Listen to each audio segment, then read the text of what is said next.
တရားကိုတေးစုအဖေကိုသားဆဲဆွေမျိုးတွေကဓမြတိုက်မရဲတော့တော်တာပန်းမကောင်းကြံအားသမာတိရွှေရှိမှလူလိမ္မာလိန်နိုင်မှတက်စာရှင်ရိုးသားသူကိုအယူလိုထင်အင်းဒီပါနဲ့ဥပုပ်တဲ့ဇရက်အလေကိုယိုကာယာလူစင်းရဲကတထေးရောင်ဆောင်အဝတ်ပြောင်မှလူယိုသေးရွှေရှိဖျားမှရှိကိုခြင်းအပြိုငယ်ကလင်းနေစောအမျိုးကောင်းသမီးကပတ်စံရှာနေရှိမယားအပြိုလုံးဆယ်နှစ်သမီးကအိမ်ထောင်ခြင်းဖိုးတူတော်ကဘိုးစတော့ချအပြိုပေါက်စာနှစ်လင်းယူလူရင်းနီးတော့အတူချခိုးတပြားလူလို့ဩဆယ်အိမ်ကောင်းကစိတ်ကြီးဝင်မဲတီလာအနူသေးဖော်မရှောင်နှမ်းတိုးတာတခုလက်အမှန်ပြောတော့အမုံပွားဥပုပ်ဆောင်ရင်အတင်းပြောခစ်ကြီးကိုတော့အပြစ်ဆိုကိုကိုတော့ဖြင့်အကောင်းတင်အလူပေးရင်ထမင်းရောက်မတာပိုရင်အပြိုလဲသူတော်ကောင်းတို့တရားပြကြပြီစာလိုတက်ပြီးလူလိုမတက်တဲ့သူတွေကိုတွေ့တော့စိတ်ကောင်းရှိမှလူကောင်းဖြစ်မယ်ဆိုတဲ့စကားကိုပို့ပြီးလက်ခံလာတယ်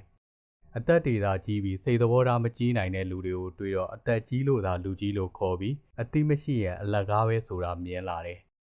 လူဟာချမ်းသာနေပြီးတော့စိတ်မချမ်းသာနိုင်တဲ့လူတွေကိုတွေ့တဲ့အခါဘယ်လိုနေရဘယ်လိုစားရလွတ်လပ်ပျော်ရွှင်ခြင်းရတာဘဝရဲ့တန်ဖိုးဆိုတာကိုလက်ခံလာတယ်ပညာတတ်ပြီးအကြီးတန်းနေတဲ့လူတွေကိုတွေ့တော့စိတ်ကောင်းမရှိတဲ့ပညာတတ်ခြင်းဟာလောကကိုဒုက္ခပေးတတ်တယ်ဆိုတဲ့စကားကိုပို့ပြီးတော့ယုံကြည်လာတယ်ဂုဏ်တနာရှိပြီးရုပ်ရည်ချောတဲ့သူတွေကအချောက်တိုက်ပဝင်ပြင်းနေပြီးတစ်ဖက်သားကိုလူရမတွင်းကျင်ကြတဲ့အခါရိုးသားခြင်းနဲ့ကိုချင်းစာတရားသာလူရဲ့တန်ဖိုးဆိုတာကိုပို့ပြီးမြင်လာတယ်1000ပေးလို့100ဘိုးလောက်တောင်အကောင်းမမြင်ပဲကိုပါပဲလို့ပတ်ဝန်းကျင်အားအပြစ်တွေပဲမြင်နေတဲ့အခါကိုမှန်တဲ့ထင်ရင်ဂယုမဆိုင်ပဲနေတတ်လာတယ်ဒါတွေဘဝထဲမှာခေါက်ရိုးကျိုးလာတဲ့အခါလူတွေနဲ့အရောဝင်ရမှာကိုကြောက်လာတယ်လူတွေကိုယုံကြည်ရမှာကိုကြောက်လာတယ်လူတွေကိုထက်ချေရမှာကြောက်လာတယ်လူတွေအများကြီးနဲ့တဟီတဟားနေရဖို့ထက်တယောက်တည်းပဲအေးအေးဆေးဆေးနေခြင်းလာတော့တယ်မိုးရွာရင်လဲရွာမယ်နေပူခြင်းလဲပူမယ်တခါတလေမှာဘဝရာသီဥတုစံတတ်တော့ကိုကနေတတ်ပါမှနေပြောဖို့ကောင်းတော့မှာပေါ့စေတနာမေတ္တာတွေကကိုပေးသလောက်မစိုးထားနဲ့တခါတလေတစ်သက်ကလေးမှာပြန်မရတဲ့အခါနောက်တစ်ခါပေးနိုင်ရင်ပေးမပေးနိုင်ရင်ဥပက္ခပြုပြီးတော့နေလိုက်ဒါပေမဲ့မျောလင်းချက်တော့သွားမထားမိသေးနဲ့လို့ကိုစုံမတတ်လာတယ်လူတချို့ကလိုမခေါ်တယ်လူတချို့ကလိုမသုံးတယ်လူတချို့ကအစင်မပြေမှဆက်သွဲတယ်လူတချို့ကဒုက္ခရောက်မှတတိရကြတယ်လူတချို့ကဒဏ်ရာတွေပြီးလိုသလိုသုံးပြီးရင်ပြန်ထွက်သွားတတ်ကြတယ်ဒီနေ့ကမလွယ်ကူမနှက်ဖြံပိုပြီးခက်ခဲနိုင်တယ်ဒါကြောင့်ဒီနေ့ထက်မနှက်ဖြံမှာပိုပြီးခံနိုင်ရရှိအောင်ပြင်ဆင်ထားရမယ်အပင်မြင့်ရင်လည်းလေတိုက်ခံရမယ်အပင်နဲ့ရင်လည်းတက်နှင်းခံရမှာပဲလောကရန်ဆိုတာကွက်ကြားမှုမဟုတ်တဲ့အတွက်ဘာပဲဖြစ်ဖြစ်တန်မားနေဖို့လိုတယ်လေနွားတောက်တဲ့ရေကနွားနို့ဖြစ်ပြီးမွေတောက်တဲ့ရေကအစိပ်ဖြစ်တယ်ဒီလိုပဲစိတ်ကောင်းနှလုံးကောင်းရှိတဲ့သူကကောင်းသောစကားကိုဆိုပြီးစိတ်ပုတ်စိတ်ယုတ်ရှိတဲ့သူကညံသောယုတ်သောစကားကိုဆိုတယ်ကိုချက်ကိုခိုးစားတဲ့မြေခွေးကိုခွန်းလွတ်ပေးလိုက်ရင်မွေးထားတဲ့သိုးပါထပ်ပြီးခိုးစားလိမ့်မယ်ကို့အပေါ်တစ်ခါစော်ကားတာကိုခွန်းလွတ်လိုက်ရင်နောက်တစ်ခါလဲစော်ကားနေဦးမှာပဲကိုမွေးထားတဲ့ခွေးကကို့ကိုဟောင်းနေပြီဆိုရင်အရာတတိထားသူ့ကိုနောက်ွယ်မှာကျွေးတဲ့သူရှိနေလို့ပဲလူတွေရဲ့သဘောကကိုယ့်စီမှာလိုချင်တာမရှိတော့ရင်တခြားသူကိုပြေးကပ်ပြီးကိုယ်ကိုပြန်ကန်မယ်ကြွက်ကကြောင်ကိုရီးပြနေရင်တေးကြတယ်အနားမှာပြေးဖို့တွင်နီးနီးလေးရှိနေတာအကြောင်းပဲလူတယောက်ကကိုယ့်ကိုသူ့အနေထားနဲ့စော်ကားမော်ကားတွေပြောလာပြီဆိုရင်အဲ့ဒါနောက်မှာအားကိုးနဲ့သူ့ကိုမြှောက်ပေးနေတဲ့သူတွေရှိနေလို့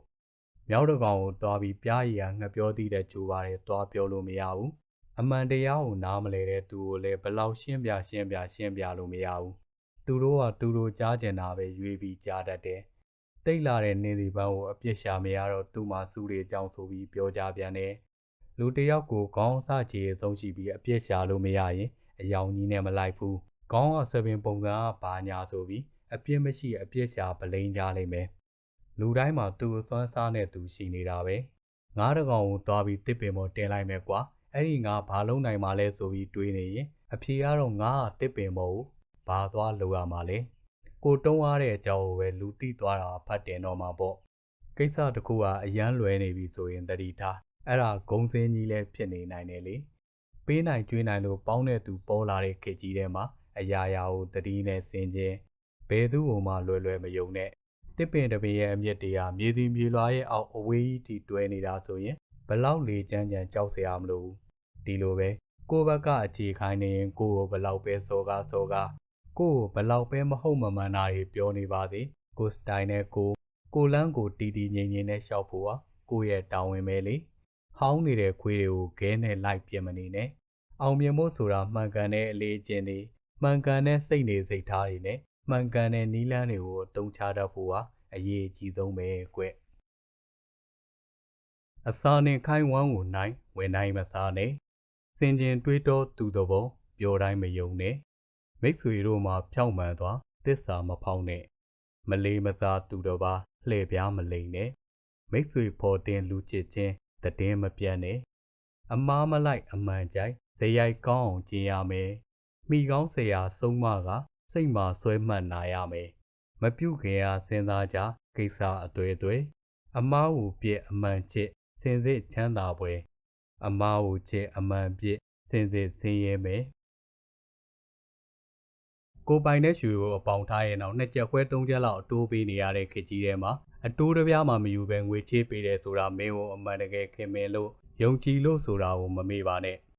ဒီလိုခင်မင်ယုံကြည်လို့ချင်းကားပေးလိုက်တဲ့ငွေတွေကိုပြန်မဆက်ဖဲနေလိုက်ရင်မင်းဟာမင်းကိုခင်မင်ယုံကြည်တဲ့မိတ်ဆွေတယောက်ရဲ့စေတနာကိုစော်ကားလိုက်တာနဲ့အတူတူပဲ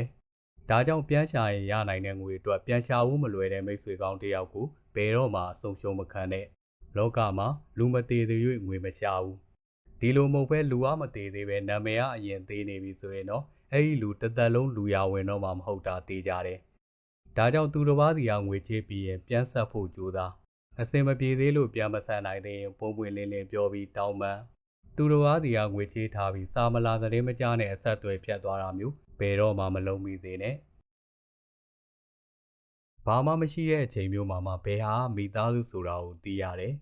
ဒုက္ခဖြစ်ချိန်ရောက်မှဘယ်သူကမိတ်ဆွေဆိုတာကိုသိရတယ်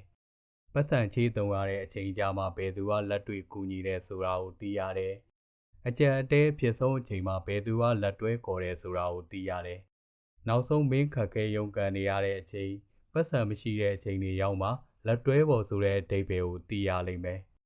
အိမ်တော်ဘက်ဆိုတာစိုးတူကောင်းတူမျှဝေလို့ရတဲ့လူဖြစ်ရမှာဖြစ်တဲ့အတွက်လူရွေးမှန်မမှန်ဆိုတာကိုဒုက္ခရောက်တဲ့အချိန်မှသိရလိမ့်မယ်အခက်အခဲဒုက္ခတွေနဲ့ကြုံမှာကိုယ့်ရဲ့အိမ်တော်ဘက်ဟာလက်တွဲပေါ်ကောင်းဖြစ်မဖြစ်ဆိုတာကိုတဲကွဲလာတယ်တီးခွင့်ရလိမ့်မယ်ဒါကြောင့်အစိုးတွေကနေရရှိတဲ့ဘဝသင်ခန်းစာတွေဆိုတာအဲ့ဒါတွေပဲပေါ့ဘဝမှာမင်းဒုက္ခရောက်နေတဲ့အချိန်အခက်အခဲတွေနဲ့ကြုံနေတဲ့အချိန်မှာလူတွေရဲ့မျက်နှာဖုံးအောက်ကစစ်မှန်တဲ့ပဂတိရုပ်သွင်းတွေကိုမင်းမြင်ကွင်းရလာလိမ့်မယ်